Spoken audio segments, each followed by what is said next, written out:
ये कार्यक्रम सत्य घटनाओं से प्रेरित है। जिनके साथ ये घटनाएं घटी उसकी वास्तविकता उन्हीं तक सीमित है। भूत प्रेतों और अपसामान्य विषयों के होने पर चैनल कोई दावा नहीं करता और न ही प्रोत्साहन करता है।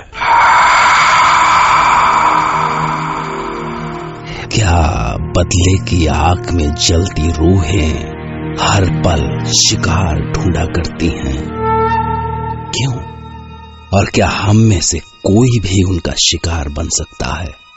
या कहीं ऐसा तो नहीं कि कुछ लोग अनजाने ही इन रूहों की ओर खिंचे चले आते हैं, एक अनजाने अनचाहे पाश में बंधे हुए, जहां खौफ उनकी ओर बढ़ रहा होता है, बिल्कुल दबे पांव किसी बिल्ली की तरह। मैं डॉक्टर नागर, पेशे से मनोवैज्ञानिक और पैशन से ह्यूमन माइंड का फैन, हर बार आपके पास लेकर आता हूं मुझसे मिले कुछ लोगों की आपबीती, कुछ घटनाएं जिन्हें सुनकर हम सोचने पर मजबूर हो जाते हैं।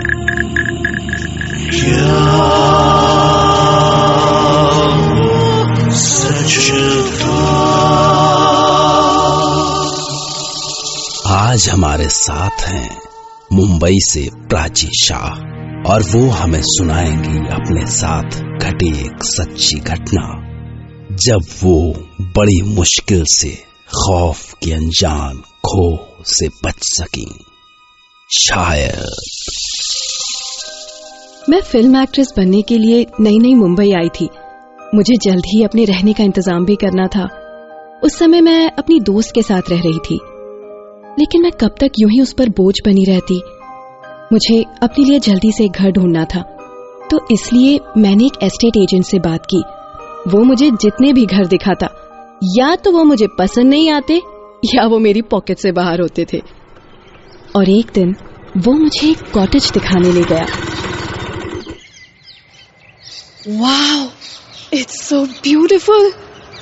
समंदर के पास नारियल के पेड़ों से घिरा हुआ क्या कॉटेज है। और ये आपके रेंज में भी है मैडम। रियली? इसका एक रूम मिल जाए तो? रूम नहीं मैडम, पूरा कॉटेज। क्या?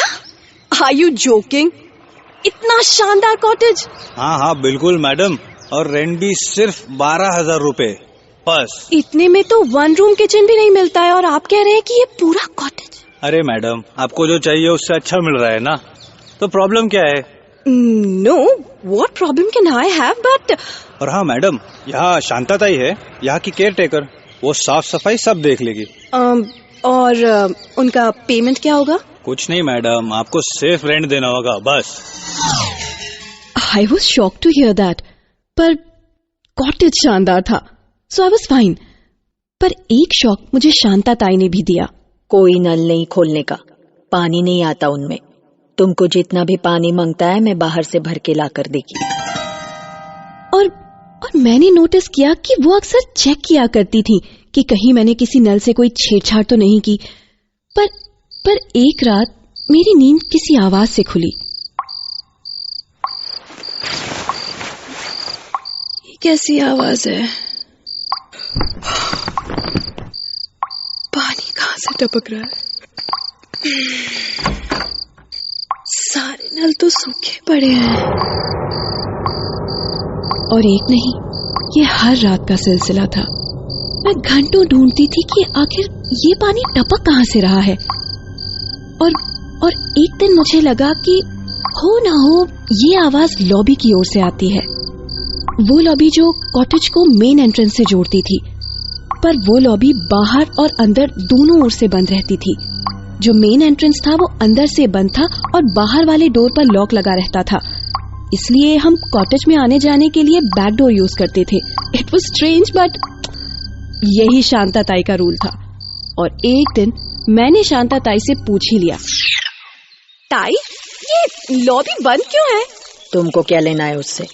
बंद है तो बंद है। पिछले दरवाजे से आने में प्रॉब्लम है तो छोड़ के जाओ, नहीं मांगता है मेरे को मच। हाँ, आई वॉज शॉक्ड। वो तो वैसे भी इतना कम बोला करती थी और आज जब बोली तो ऐसे। But she was rude, you know. पर मैं भी ऐसी हूँ कि जो ठान लेती हूँ ना वो करके ही रहती हूँ। मैंने उसी मोमेंट डिसाइड कर लिया कि इसके पीछे जो भी रीजन है मैं पता लगा के रहूंगी। उस रात करीबन 12 बजे होंगे, मुझे फिर वही आवाज सुनाई दी। मैं धीरे से उठी और लॉबी के पास जा ही रही थी कि अचानक मेरे पैर से कुछ टकराया और मैं गिर गई। और अगले ही पल जैसे किसी ने मुझे पीछे से खींचा। जैसे ही मैं पलटी, वो 2 हाथ थे, बॉडी नहीं थी, सिर्फ मेहंदी लगे 2 हाथ। जैसे वो मुझे रोकने की कोशिश कर रहे हो। मैं चीख कर अपने रूम की ओर भागी।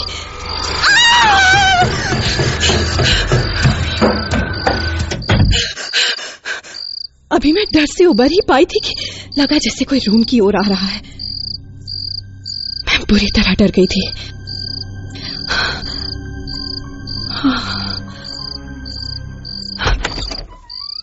पर वो शांता ताई थी। क्या हुआ? क्या किया तुमने? उधर लॉबी के साइड गई? मैंने मना किया था ना तुमको? नहीं ताई, मैं तो यूं ही बस। अभी खाली करो कॉटेज, अभी के अभी। सॉरी ताई, मैं उधर ऐसे ही नहीं गई थी। मुझे ऐसा लगा जैसे पानी की आवाज आ रही थी। पानी का कमी है तुमको? अभी रात में नहाने का है? नहीं ताई, सॉरी। आई प्रॉमिस ताई, अब मैं वहां नहीं जाऊंगी। I promise. मैं लास्ट टाइम बोल देती है, उधर नहीं जाने का तो नहीं जाने का, समझे? उस पल तो मैं बहुत डर गई थी, पर हूं मैं बहुत मजबूत दिल वाली। और उस दिन के बाद तो मैं और भी जानने को बेताब थी कि उस लॉबी में क्या है और उन मेहंदी वाले हाथों का और उस लॉबी का कनेक्शन क्या है। वो मुझे वहां जाने से क्यों रोक रहे थे? और फिर 2-3 रातों के बाद मुझे क्या पता था कि मैं किस मुश्किल में पड़ने वाली हूं।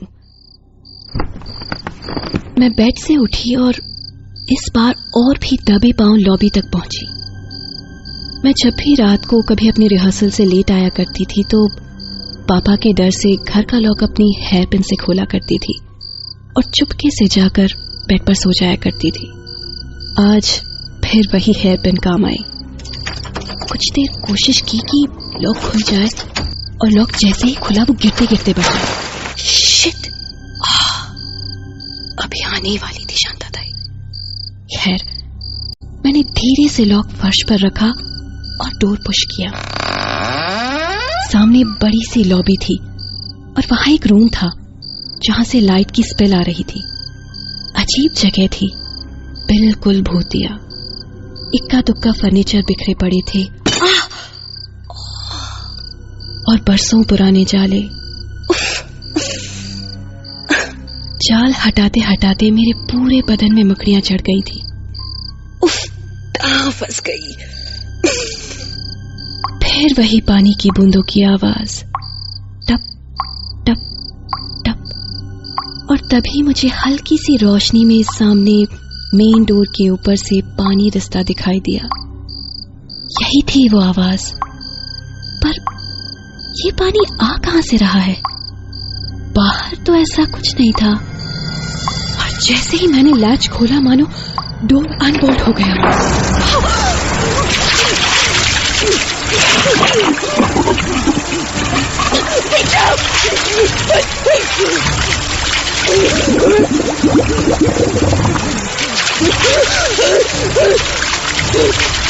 मैंने कितनी कोशिश की पर पानी का ऐसा फोर्स था कि मुझे लगा मैं डूब जाऊंगी।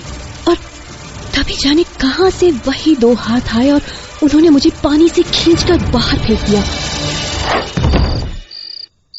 और अगले ही पल मैं लॉन में पड़ी थी। पेट में पानी जाने से मैं बुरी तरह खांस रही थी और सांस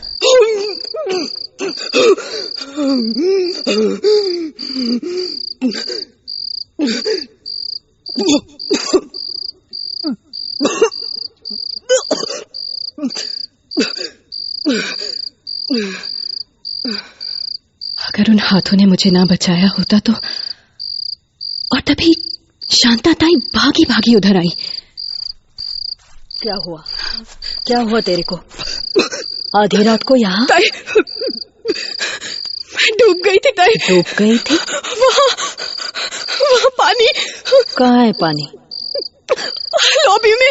लॉबी तो बंद है, देखो। और पानी होता तो तेरे कपड़े नहीं भीगते। I was shocked। मेरे कपड़े बिल्कुल सूखे थे, मेन डोर अभी भी बंद था और पानी का तो जैसे नामो निशान ही नहीं था वहाँ। सपने में चलने की बीमारी है तेरे को? चल चल के सो जा। वो मुझे सहारा देके कमरे तक ले गई और बिस्तर पर लिटा दिया, पर नींद कहाँ आने वाली थी। रात भर मेरी आंखों के सामने वही सीन घूम रहा था, वही लॉबी, वही पानी का सैलाब और वही मेहंदी लगे छोटे छोटे हाथ जिन्होंने मुझे बचाया। फिर अगले दिन बुखार में तप रही थी मैं, जाने कितने दिन वो फीवर उतरा ही नहीं। और जब बुखार उतरा तो सबसे पहले मैं घर से निकलकर गांव वालों के पास गई और जो उन्होंने मुझे बताया, I couldn't believe that।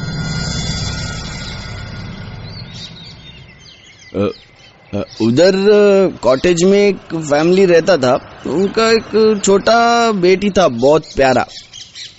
उस दिन मुंबई में बाढ़ वाला ही दिन था, बाकी जगह का न्यूज आ रहा था, पर यहाँ इतना खास पानी नहीं भरा था। वो बच्ची हमारा आंगन में ही खेल रहा था। मेरा औरत ने उसका हाथों में मेहंदी लगाया तो इतना खुश हुआ कि दोनों हाथ अपना ऊपर ही रखा, मेहंदी खराब ना हो जाए बोल के। जिंदगी में पहली बार मेहंदी लगाया था उसने। बहुत खुश था, खुशी से नाचते गाते अपने घर गया उधर कॉटेज में। ये मेहंदी मेहंदी मेहंदी, देखो मेरे हाथों में मेहंदी है। पर कुछ ही घंटे में समंदर में टाइड आ गया तो अचानक पानी बहुत बढ़ गया कॉटेज की ओर। हम लोग बड़ी मुश्किल से उधर पहुंचा। अरे जल्दी आओ, कॉटेज में पानी भरेगा तो सब डूब जाएंगे, जल्दी आओ। हाँ चलो, सब चलो उधर। हम सब बैक साइड से कॉटेज में पहुंचा। वहाँ हाथ भर पानी आ चुका था।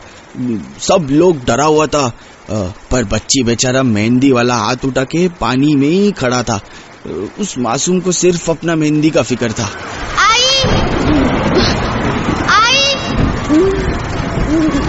शांता ताई, मेरी मेहंदी ये बह जाएगी, मेहंदी बह जाएगी आई। और तभी किसी ने जान बचाने के लिए कॉटेज का बाहर का मेन दरवाजा खोला और ऐसा सैलाब आया कि कुछ नहीं बचा।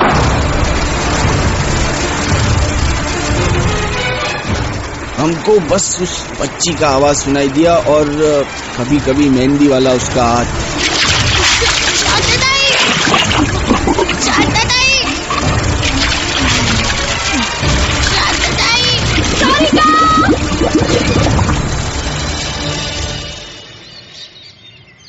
तो क्या पूरा परिवार खत्म हो गया? हाँ, सब खलास। कुछ गांव वाला भी बह गया उधर।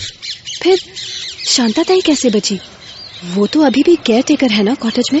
कुछ पता नहीं कैसे बचा या बचा भी या क्या मतलब? कुछ गांव वाला देखा बोलता है वो शांता का बॉडी बहते हुआ कचरे के साथ। 4 दिन का डेड बॉडी था, कैसे जिंदा हो गया क्या पता। What? कुछ घटनाएं हमारी आंखों के सामने घटती हैं, फिर भी हम उन पर यकीन नहीं कर पाते। प्राची ने भी जो देखा वो उस पर यकीन नहीं कर सकी। अगर मेहंदी लगे हाथों वाली बच्ची एक रूह थी तो कॉटेज की केयर टेकर शांता क्या थी? गांव वालों ने तो उसे कुछ साल पहले आए बाढ़ में बहते हुए देखा था और प्राची ने अपने साथ रहते हुए एक बिल्कुल जीते जागते इंसान की तरह। और वो एस्टेट एजेंट जो प्राची को उस कॉटेज में लाया था, उसका प्राची को वहां लाने का मकसद क्या था? सोचिए, क्योंकि कल रात मैं भी तैयार रहूंगा आपके लिए एक नई घटना लेकर, जिसे सुनकर प्राची की तरह आप भी कह पड़ेंगे,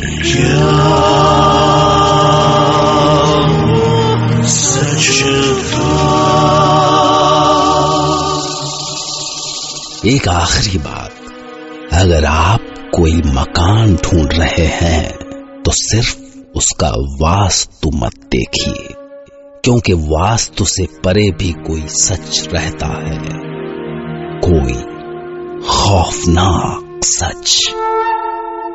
ओके, गुड नाइट।